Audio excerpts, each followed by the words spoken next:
తాకట్టులో ఉన్న బంగారం అమ్మాలనుకునే వారి ఇన్ఫర్మేషన్ ఇస్తే దాని వాల్యుయేషన్ బట్టి మీకు కమిషన్ కూడా ఇస్తుంది గోల్డ్ హబ్. హాయ్ హలో నమస్తే, వెల్కమ్ టు అవర్ ఛానల్ మన టీవీ. నేను మీ శాన్వి. ఈ రోజు మనతో పాటు సీనియర్ పొలిటికల్ అనలిస్ట్ అడ్స్మల్ శ్రీనివాస్ గారు ఉన్నారు. ఆయనతో మాట్లాడి ప్రస్తుత రాజకీయాల గురించి తెలుసుకుందాం. హాయ్ సార్, నమస్తే. నమస్కారం అండి. సార్, ఇప్పుడు చూసుకుంటే టీడీపీ జనసేనలో ఎక్కువగా అసంతృప్తి అనేది కనిపిస్తుంది. రీసెంట్గా జనసేనకి 24 సీట్లు ఇస్తున్న కారణంగా అసంతృప్తి అనేది వ్యక్తం అవుతుంది. అసలు ఈ అసంతృప్తి దేనికి? ఆల్రెడీ వాళ్ళకి తెలుసు కదా పొత్తులో వస్తున్నారని. అసంతృప్తి అంటే రెండు రకాలుగా ఉంటుందండి. ఇది ఇప్పుడు టీడీపీలో ఉన్న అసంతృప్తి ఏంటంటే వాళ్ళు పొత్తులో భాగంగా వాళ్ళ సీటు కోల్పోయిన వాళ్ళకి డెఫినెట్గా బాధ ఉంటుంది.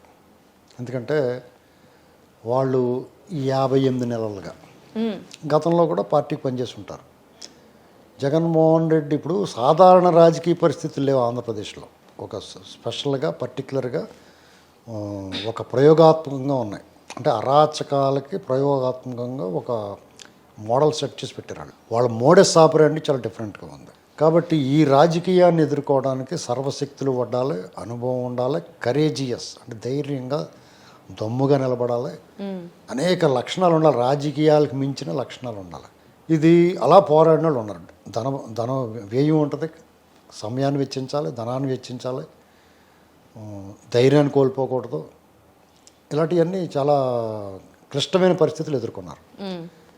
ఈ 4.5 ఏళ్ళు ఇంచుమించుగా దాదాపుగా 5 ఏళ్ళు ఇంకేముందండి అయిపోయింది. 5 years. ఈ 5 ఏళ్ళ నుంచి వాళ్ళు దొరువేయించుకున్నారు. ఒక రకంగా చెప్పాలంటే ప్రభుత్వ ప్రజా వ్యతిరేక నిర్ణయం తీసుకున్నప్పుడు వీళ్ళు గొంతెత్తితే గొంతు నొక్కారు. నిరసన చెప్పాలనుకుంటే ఇంట్లో గృహ నిర్బంధం చేశారు. అయ్యా ఇది తప్పు అని చెప్తానికి వెళ్తే కంప్లైంట్ తిరిగి ఎవరైతే బాధితులు ఉన్నారో వాళ్ళ మీదే వాళ్ళని నిందితులుగా చేర్చారు. అక్రమ కేసులు బనాయించారు. వాళ్ళు వచ్చి వీళ్ళ ఫ్లెక్సీ చింపేస్తే ఇది ఏడ్రా బాబు అని అడిగితే కొట్టారు, తిరగబడి కొడితే కేసు పెట్టారు. ఇలా 1-2 కాదండి, ఇవన్నీ ఒక రకం. అంటే ప్రత్యర్థి పార్టీ మీద సాగించిన దౌష్ట్యం, దుర్మార్గం, అరాచకం. ఇక రెండో సెక్షన్ ఏంటంటే దోపిడీ. తెల్లారు లేచినోడికి మన ఇంటి ముందు రోడ్డు మీద అడ్డంగా గోడ ఉంటుంది, లేదా మన భూమి కబ్జా చేస్తున్నారు, మన ఇల్లు లాగేసుకుంటారు, కళ్ళ ముందు చెరువులో మట్టి తోలిపోతూ ఉంటారు, నదిలో ఇసుక పట్టుపోతూ ఉంటారు. వాళ్ళు పట్టుపోయి అమ్ముకున్నారు, దారి అంతా పెంట చేసేస్తారు. దానివల్ల ప్రమాదాలు జరుగుతాయి, ప్రాణాలు పోతూ ఉంటాయి. ఇలా ఇదేంట్రా అని అడుగుతారు. అడిగితే తిరిగి కేసు పెడతారు, లేకపోతే దాడులు చేస్తారు, ఏకంగా పైకి పంపించేస్తారు. ఇవన్నీ ఒక రకం. 3, ప్రజల పట్ల అస్సలు బాధ్యత లేకుండా వాళ్ళు నియంతృత్వంగా నిరంకుశంగా పరిపాలిస్తా, అడ్డగోలు నిర్ణయాలు తీసుకుంటా, ప్రజలకు భారం అయిపోయేలాగా పరిపాలన సాగుతూ ఉంటుంది. దీన్ని ఏ కోసానే ఎదుర్కోలేరు, ఎదుర్కొంటే నిలబడలేరు, ఎదుర్కోకుండా ఉండలేరు. ఎంత రకమైన భావ వైరుధ్యంతో రకరకాలుగా వేధించబడ్డారు. వాళ్ళ మనస్థిమితం లేకుండా పోయింది, మనశ్శాంతి లేకుండా పోయింది నాయకులకి, ప్రజలకి. కానీ నాయకులు ఏంటి పరిస్థితి? ఇంత పోరాడం కాబట్టి అతని ప్రజా వ్యతిరేక నిర్ణయాలని, ప్రజా వ్యతిరేక విధానాలని ఎండగట్టాం కాబట్టి ప్రజాక్షేత్రంలో మనకు ఆదరణ ఉంది. అతని పట్ల జనం యావగించుకుంటున్నారో, అతను చూస్తేనే ఆవుంది అన్నట్టు పెడుతున్నారు మొఖం. ఇవన్నీ వాటి ప్రకారం డెఫినెట్గా రేపు ప్రజల్లో ప్రాతినిధ్యం లభిస్తుంది, గెలవచ్చు అనేటువంటి నమ్మకం, ఆశ కలిగింది. అలాంటి పరిస్థితులు ఈ సీట్ నీకు లేదు, అతనికి ఇస్తున్నాం అన్నారు అనుకోండి, ఎలా ఉంటుంది? పొత్తు ధర్మమే డెఫినెట్గా. కాబట్టి ప్రథమాగ్రహం, ప్రేమాగ్రహం, ధర్మాగ్రహం, అది వాళ్ళని సముదాయించడం అధిష్టానాలు బాధ్యత, పార్టీ నాయకులు బాధ్యత. అవతల టికెట్ లభించిన వాళ్ళు కూడా వీళ్ళని కన్విన్స్ చేసుకుని తీరాలి. ఒక మాట 2 మాటలు మాట్లాడినా, ఆ కోపంలో మాట్లాడినా వాళ్ళ సంయమనం పాటించాలి. మాటకు మాట చెప్పకూడదు. అంటే నీటికి నాచు తెగులు, నోటికి మాట తెగులు అన్నారు. అంటే చాలా జాగ్రత్తగా మాట్లాడాలి, రెచ్చగొట్టే విధంగా ఉండకూడదు. అది ఆ ఇరు పక్షాలు తీసుకోవాల్సిన జాగ్రత్తలు. అంటే ఇష్టం లేకుండానే సీట్లు ఇచ్చారా వీళ్ళ టీడీపీ వాళ్ళకి? ఎలాగండి అంటే ఇప్పుడు 24 సీట్లు జనసేనకి ఇచ్చారు కదా, మరి అదే నేను టీడీపీ వైపు నుంచి చెప్పాను. పొత్తులో భాగంగా కొన్ని సీట్లు 24 సీట్లే అనేటువంటి వాళ్ళు ఎన్నైనా ఇస్తారు. వాళ్ళు ఒప్పుకున్నారు. మీకు నాకు నెప్పేటి? ఇప్పుడు 10 ఇస్తే కూడా ఒప్పుకున్నాడానికి పవన్ కళ్యాణ్ గారు, మీకు నాకు నొప్పేంటి? మీకు నాకంటే వైసీపీ వాళ్ళకి. ఓకే, అవును. లేకపోతే చాలా దొరద ఎక్కువై దువారించి గోక్కున్నా కానీ దొరకతీరని వాళ్ళకి. అక్కడ ఓట్లు షేరింగు వాళ్ళ పార్టీ బలాబలాలను బట్టి వాళ్ళు ఒక అంచనాకు వస్తారు. మీరు నేను మాట్లాడుకున్నంత ఈజీగా ఉండదండి ఎలక్షన్. పవన్ కళ్యాణ్ గారు ఒక మాట చెప్పాడు, దాన్ని అతని సుక్షితులైన జన సైనికులు అంటారు కాబట్టి చెప్తున్నాను నేను. వాళ్ళు ఆయన మాటను తూచా తప్పకుండా పాటిస్తున్నారు.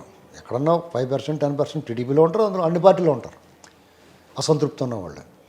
ఆయన ఏం చెప్పాడు, ప్రభుత్వ వ్యతిరేక ఓటు చేయాలని మనం ఎక్కడ చీలుతుందో అక్కడ ఆయనకి ప్రాధాన్యత లభిస్తుంది.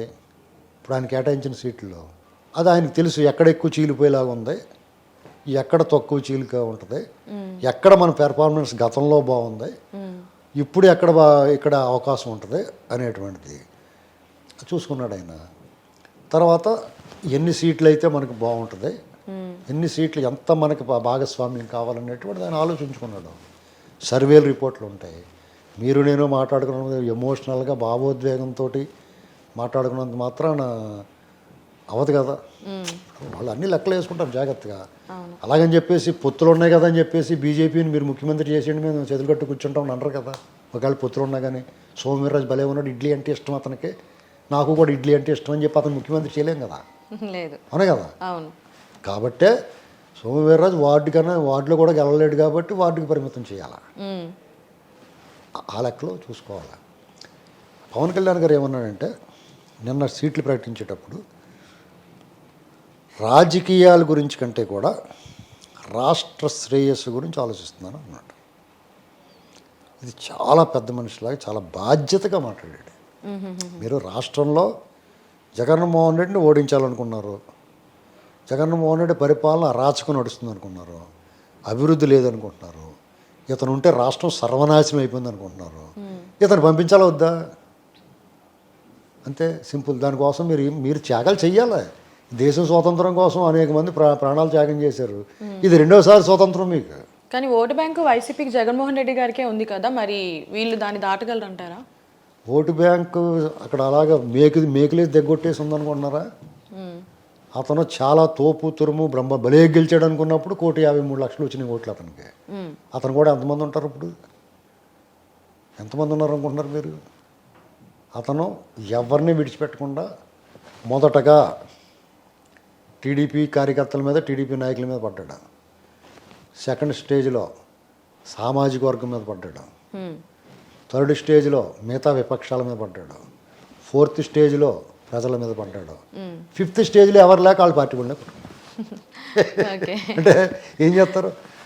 కాబట్టి ఆయనకి ఈ వర్గాల్లో అందరూ కూడా ఆయనకి ఓరు బాబు ఇడితే డేంజర్ రా బాబు అనుకుని పక్కపోయారు.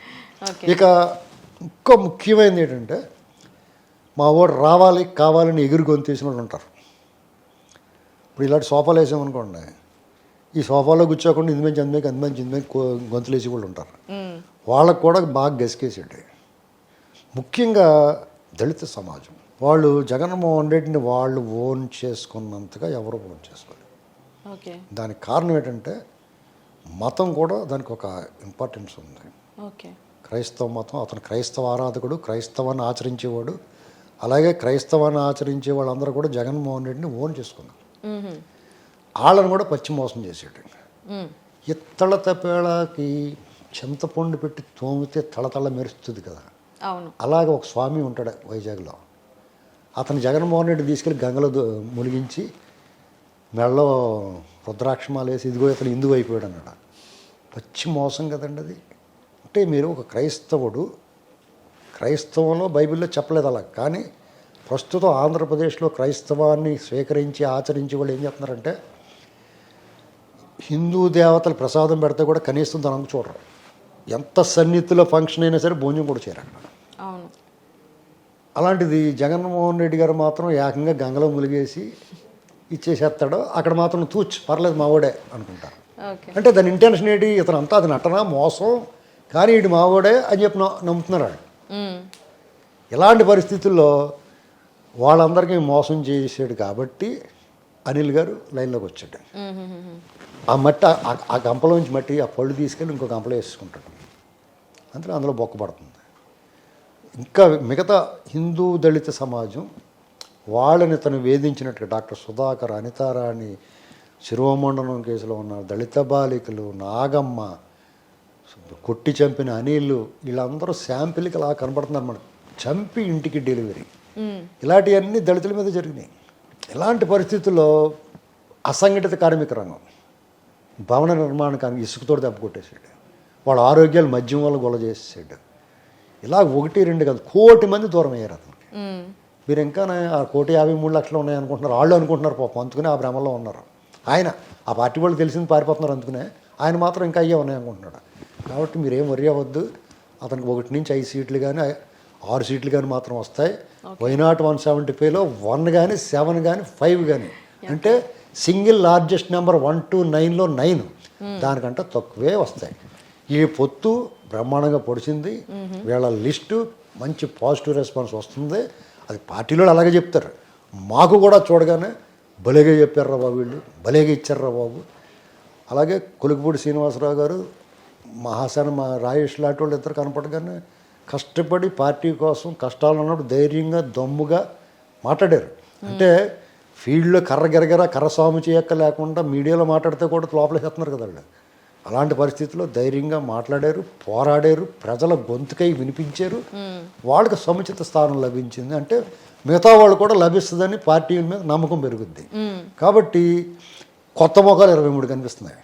లోకేష్ గారు ఏం చెప్పాడు, కొత్త వాళ్ళకి అవకాశం ఇస్తాం, యువతకు అవకాశం ఇస్తున్నాడు. అది స్పష్టంగా కనపడుతుంది. టీడీపీ జనసేన లిస్టులో సామాజిక న్యాయం కనిపిస్తుంటే జగన్మోహన్ రెడ్డి గారి లిస్టులో నకిలీ సామాజిక న్యాయం కనిపిస్తుంది. ట్విస్ట్ ఏంటంటే వైసీపీ పార్టీ జగన్మోహన్ రెడ్డి గారు వాళ్ళు నకిలీ సామాజిక న్యాయం పాటిస్తా, వీళ్ళ దాంట్లో సామాజిక న్యాయం లేదని యథావిధిగా విక్రమార్కుడు చెట్టు మీద ఉన్న శవాన్ని భుజం మీద వేసుకెళ్ళినట్టుగా ఈ అబద్ధాలు కంటిన్యూ చేస్తాం.